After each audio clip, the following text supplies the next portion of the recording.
temannya dari Cirebon dan Pamulang ini Masya Allah luar biasa. Terima kasih banyak sudah mampir ke studio dan juga jamaah Islam itu Indah yang di rumah yang selalu setia menyaksikan Islam itu Indah. Kita ingatkan lagi tema kita pagi hari ini adalah yuk cek ini tanda-tanda Allah mengangkat tinggi derajat kita. Alhamdulillah jamaah. Ada video yang kurang mengenakan tapi kita harus sama-sama belajar ya. Ini ada jumlah PHK di Indonesia kian meningkat. Coba kita lihat tayangannya, ini dia. Ya ini Masya Allah ya, banyak orang yang merasakan saat ini, kita turut prihatin juga. Karena memang saat ini kita nih butuh uang tapi kerjaan susah. Ya Bu ya, betul ya Pak ya? Ini Masya Allah luar biasa. Tapi Ustaz Syam kita coba kaitkan dengan tema kita pagi hari ini. Benar gak sih Allah itu menaikkan derajat kita salah satunya adalah dengan cara kita dikasih sulit nih untuk mencari kerja. Atau bahkan ada orang yang dikasih ujian itu dikeluarkan dari pekerjaannya. Apakah benar ini tanda-tandanya Allah ini katanya juga mungkin pengen memberikan sesuatu atau pekerjaan yang lebih baik dari sebelumnya. Mohon izin penjelasannya Ustaz Syam. Tepuk tangan buat Ustaz Syam. Sampai guru kami Ustaz Maulana, guru kami Muhammad, Mas Walid serta guru-guru kami dimuliakan Allah Subhanahu wa taala. Al-Qur'an surah Al-Qasas ayat 24. A'udzu billahi minasy syaithanir rajim.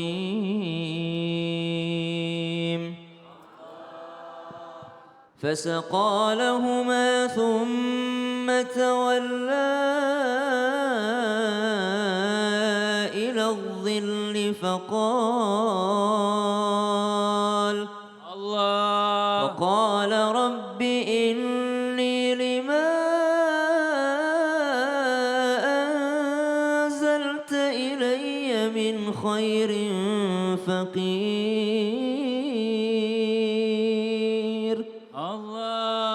Nabi Musa alaihissalam bukan hanya dikeluarkan dari pekerjaan, bukan hanya diboikot daripada pekerjaannya, melainkan terusir dari tempat tinggalnya.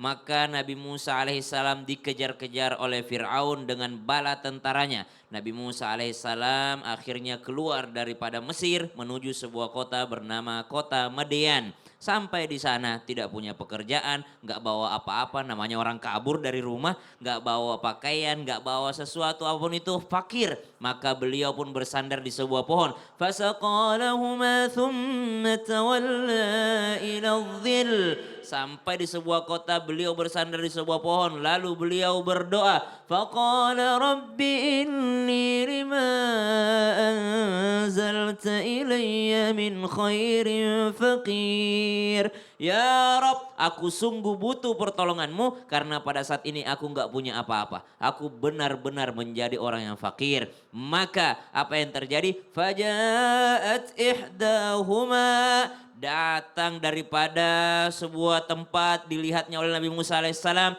Ada banyak sekali pengembala kambing yang akan memberikan minum terhadap ternaknya. Namun ada dua orang wanita yang terlihat malu dari kejauhan. Maka Nabi Musa alaihissalam membantu kedua wanita ini. Dia butuh pertolongan tapi malah nolongin orang. Dari sini Allah Subhanahu wa taala memberikan pertolongan bertubi-tubi kepada Nabi Musa alaihissalam. Bertemu dengan seorang wanita, kemudian dinikahkan oleh ayahnya. Ayahnya adalah seorang kerabat daripada Nabi Syuaib alaihissalam. Didapatkan pekerjaan yang bagus, punya mertua baik, pekerjaan baik, semuanya dapat Nabi Musa alaihissalam karena keluar daripada kota Mesir dan karena kesabarannya menghadapi dari PHK yang dia rasakan. Masya ataupun Allah. Dikeluarkan daripada kotanya sebelumnya. Masya Jadi Allah. balik lagi, bukan karena di PHK-nya yang membuatnya mulia, Ya. tapi responnya. Masya Allah Di ya. PHK dia tetap percaya sama Allah, dia tetap mintanya sama Allah. Nah ini kita mungkin kasih himbauan juga nih buat teman-teman sekarang ini yang banyak 53.000 orang lebih yang di PHK. 53.000, Ya. subhanallah. Iya, mudah-mudahan dikasih pekerjaan Allah yang lebih baik lagi, amin. Amin. Yang gajinya lebih besar lagi, amin. Amin. Masya Allah, Makanya makasih jangan banyak. tinggalkan berdoa. Masih banyak Ustadz Syam. Ya. Tepuk tangan buat Ustadz Syam.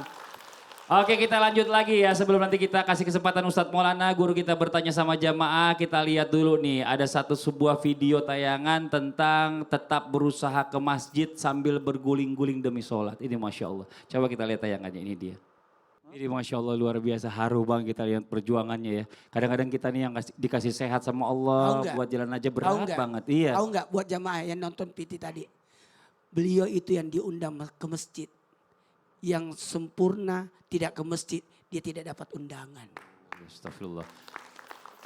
Nah sekarang Ustadz Maulana kita mau kasih kesempatan Ustadz untuk menanya sama jamaah. Tapi sebelumnya kita masuk dulu ke segmen Ustadz bertanya, kami menjawab. Yang mana Ustadz mau tanya?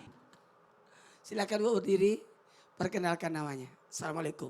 Assalamualaikum warahmatullahi wabarakatuh. Waalaikumsalam warahmatullahi wabarakatuh. Saya Ibu Sri Ratnawati dari Desa Asem, Kecamatan Lemahabang, Kabupaten Cirebon. Tepuk tangan buat Ibu Sri. Ustadz mau nanya apa? Saya pertanyaannya langsung tadi. Kalau Ibu tadi lihat tayangan PT tadi, Ibu apa komentarnya? Bersyukur tadi. Iya, Rasa syukurnya Ibu. bersyukur alhamdulillah kita dikasih sehat, dikasih rejeki, dikasih kelengkapan fisik sempurna semuanya dibanding dengan yang lain. Tahu nggak Bu? Tahu nggak? Enggak kan belum dijelasin. Tahu nggak? Apa tuh? Enggak. Bisa jadi ada orang diangkat derajatnya oleh Allah lewat ketidaksempurnaannya itu. Kita bahas. Iya, makasih banyak Ibu Sri. Tepuk tangan buat Ibu Sri. Makasih Ibu. Izin. Kenapa Allah menciptakan orang tidak bisa melihat? Orang buta. Kenapa? Supaya Allah mengangkat derajatnya dengan cara apa? Tidak disiksa karena penglihatan. Tidak diminta pertanggungjawabannya tentang apa yang pernah dia lihat. Sementara kita akan ditanya, nih, sewaktu hidup di dunia engkau melihat dunia ini, melihat ini. Akan ditanya pertanggungjawabannya. Termasuk orang bisu. Kenapa Allah ciptakan orang bisu? Bisa jadi Allah menyelamatkan orang bisu itu dari dosa daripada lidah. Sementara kita akan ditanya dari setiap ucapan yang kita ucapkan. Maka ketika ada orang, maaf ya, enggak usah jauh-jauh deh. Kadangkala, maaf ya. Ini langsung praktek nih. Buat yang di rumah lagi nonton. Kenapa sih anak saya tidak diperhatikan di sekolah? Cuma anak-anak yang ini aja, yang orang-orang ini. Cuma antara anak kita biasa aja. Biar aja. Atau kita merasa dikesampingkan, yang lainnya cuma, tapi kita dikesampingkan. Justru di saat itu kita lebih diberi waktu untuk ngurusin diri sendiri. Betul tidak? Betul tidak? Jamaah, kok aku nggak kepilih? Berarti engkau lebih fokus. Engkau lebih fokus. Tadi diantara sekian banyak pertanyaan, bapak-bapak diam aja. Supaya apa? Lebih khusyuk. Bapak habis kebanjiran.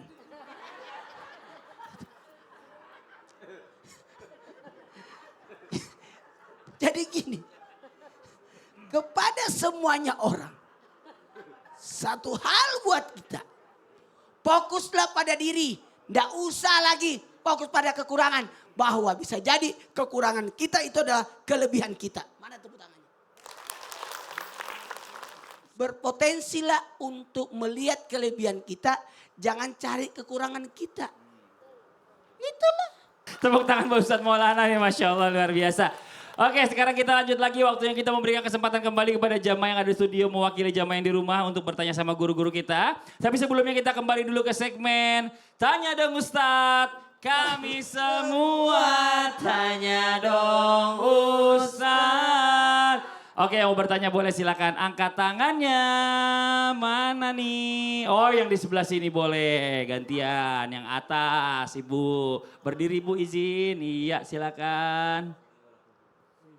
Assalamualaikum warahmatullahi wabarakatuh. Waalaikumsalam warahmatullahi wabarakatuh. Perkenalkan nama saya Alung dari Desa Lemahabang Kulon dan Asem, Kabupaten Cirebon. Oh tepuk tangan buat Ibu Anung. Silakan Ibu pertanyaannya sama siapa nanyanya? Dari jemaah Miftahul Huda. Iya oke. Mau nanya sama siapa Ibu?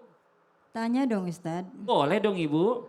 Mau tanya ke Habib Muhammad. Boleh. Siap. Benar enggak ketika Allah ingin mengangkat derajat seseorang, maka Allah akan berikan rasa lelah, bahkan banyak masalah di tempat pekerjaannya. Dan ada doanya biar agak stres saat menyelesaikan kerjaannya Bib. Silakan Bib, betul Bib. Baik, manusia ini kadang-kadang subhanallah, dia bingung sendiri manusia ini. Dia nggak ada kerjaan, pengen kerja. Betul?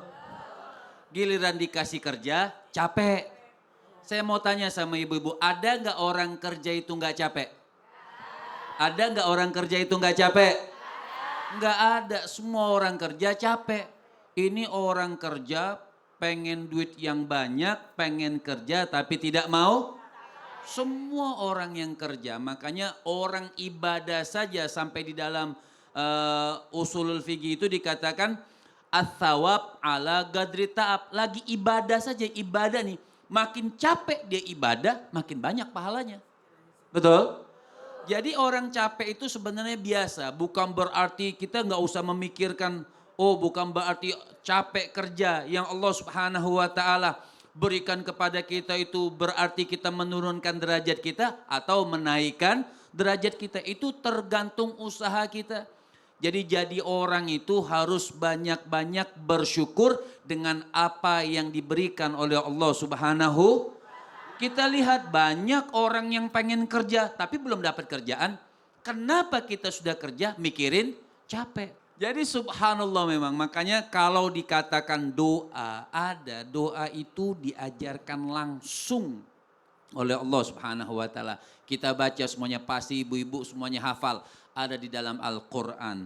Bismillahirrahmanirrahim. Bismillahirrahmanirrahim. Rabbi srahli Rabbi syrahli sadri wa yassirli amri wahlul 'uqdatam min lisani wahlul 'uqdatam min lisani yafqahu qawli. Hafal nggak? Hafal nggak? Cuman hafal doang tapi tidak yakin untuk dibaca. Betul? Allah bilang Rabbi srahli sadri, itu bukan kalimat yang enteng. Itu efek sampingnya besar. Secapek apapun kita, sesumpek apapun kita baca ya Allah Rabbi srahli sadri. Baca itu habis sholat ibu. Assalamualaikum warahmatullahi, assalamualaikum warahmatullahi, istighfar, ayatul kursi, baca Rabbi srahli sadri. Artinya ya Allah luaskan, aku punya hati ini lapangkan. Pertama terima kasih ya Allah kau sudah beri aku kerjaan. Banyak orang yang gak ada pekerja. Pertama bersyukur dulu kepada Allah Subhanahu wa taala. Ya Allah terima kasih kau beri aku pekerjaan. Ya Allah terima kasih pekerjaannya banyak capek buat saya. Kita katakan alhamdulillah. Nah ketika ada kesumpakan kesempitan maka kita baca Rabbi srahli sadri wa yassirli amri. Ya Allah luaskan aku punya hati. Hilangan nih kesumpakan di hati, luaskan nih ketika bekerja dapat kerjaan yang banyak, ngantuk dihilangkan. Ya, Rabbi srahli sadri, ya Allah luaskan aku punya hati. Terusannya wa yassirli amri. Ya Allah mudahkan segala urusanku. Jadi pekerjaan yang diberikan oleh Allah ini dari atasan kita, ya Allah mudahkan semuanya aku bisa lakukan. Jadi gampang tuh Masya Jadi Allah, gampang. Insya Allah. Makasih banyak Habib. Baik. Tepuk tangan buat guru kita Habib Muhammad Syahab. Jadi memang intinya adalah nggak ada pekerjaan yang nggak capek. Semua capek. Jadi artis pun capek. Kelihatannya enak. Pagi-pagi jam 3 udah bangun. Ibu ya sampai sini jam 3:30. Siapa Jam 5 itu udah harus artisnya? live. Kan cerita kita Habib. Nggak apa-apa sekali-sekali cerita. Oke kita lanjut lagi yang mau bertanya lagi silakan angkat tangannya ayo. Mana? Oh yang dari sini lagi ayo boleh silakan. Ibu maaf boleh berdiri. Iya silakan Ibu. Assalamualaikum warahmatullahi wabarakatuh. Waalaikumsalam warahmatullahi wabarakatuh. Nama saya Ibu Dedeh dari Desa Lemah Habang Kulon, Kecamatan Lemah Habang, Kabupaten Cirebon. Oke tepuk tangan buat Ibu Dede. Iya mau nanya sama siapa? Mau tanya sama Ustadz Isam. Ustadz Syam boleh. Ih giginya sama Ustadz Maulana. Ada yang bolong dikit di depannya. Silakan Ibu. Nah, izin saya mau bertanya, katanya Allah itu mengangkat derajat kita dengan memberi anak, katanya susah diatur Oh. dan enggak mau dengar omongan kita. Oh, gitu. Gimana itu Ustadz? Oh gitu. Solusinya? Ya itu aja pertanyaannya. Ya. Assalamualaikum warahmatullahi wabarakatuh. Waalaikumsalam warahmatullahi wabarakatuh. Tepuk tangan dong sama Ibu Dede. Ibu Dede ini orangnya Wallace slow. Wallace slow. Santai gitu ya. Tapi Juga anaknya enak. nggak susah diatur kan Bu? Susah nggak Bu? Alhamdulillah enggak ya Bu ya. Insya Allah enggak. Silakan. Baik, tapi guruku Habib Muhammad, guru kami Ustaz Maulana, Mas Fadli, serta guru-guru kami yang dimuliakan Allah Subhanahu wa Ta'ala. Kita lihat sedikit daripada surah Hud ayat 42. A'udzu billahi minasy syaithanir rajim. وهي تجري بهم في موج كالجبال ونادى نوح ابنه وكان في معزل يا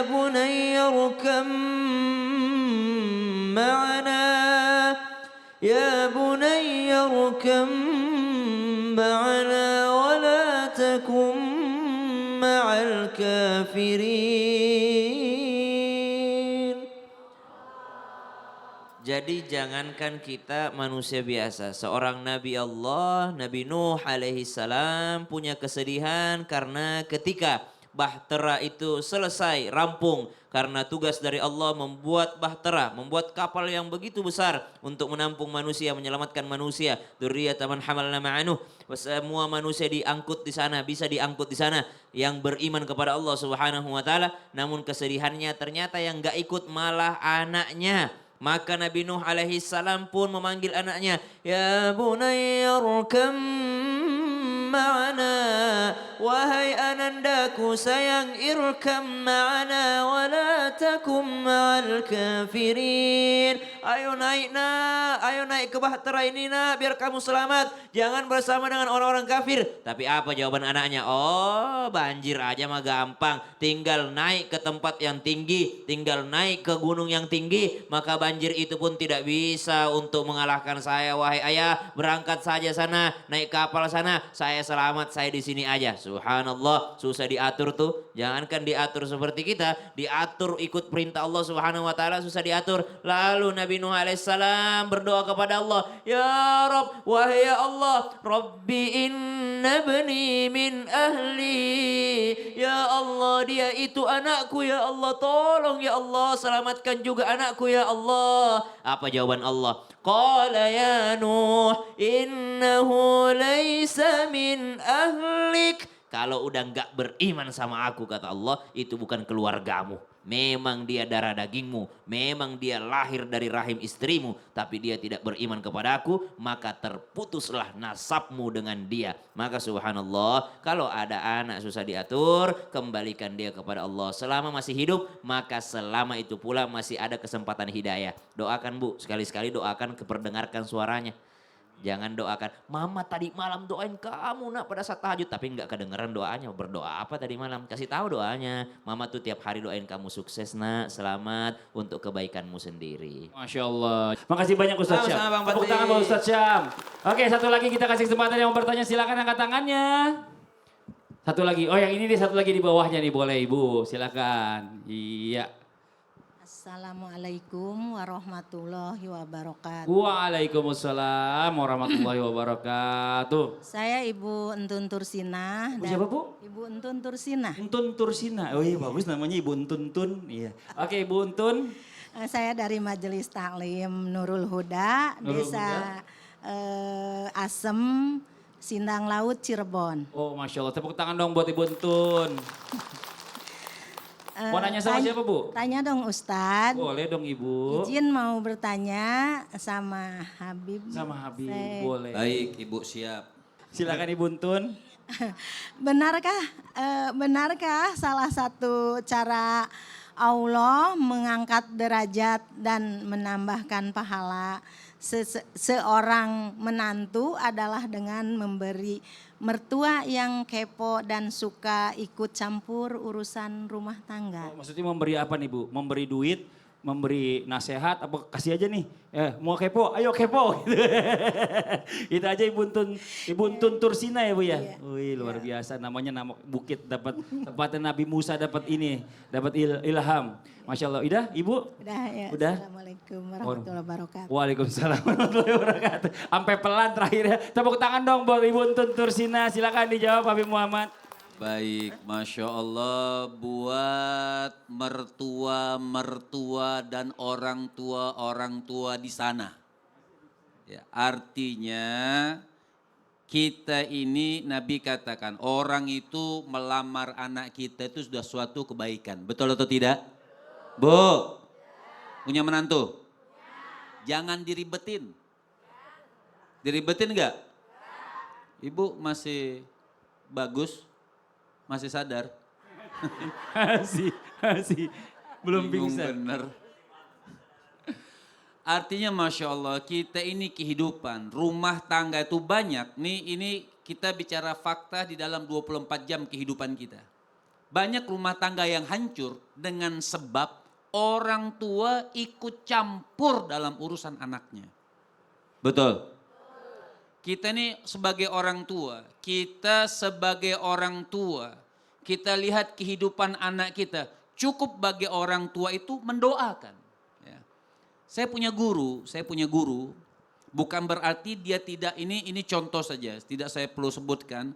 Saya punya guru, anak perempuannya datang sama dia mengadukan perihal suaminya. Tapi seorang guru paham, ini masalah nggak begitu besar, ini masalah kecil. Dia katakan pulang kau nak, urus keluargamu.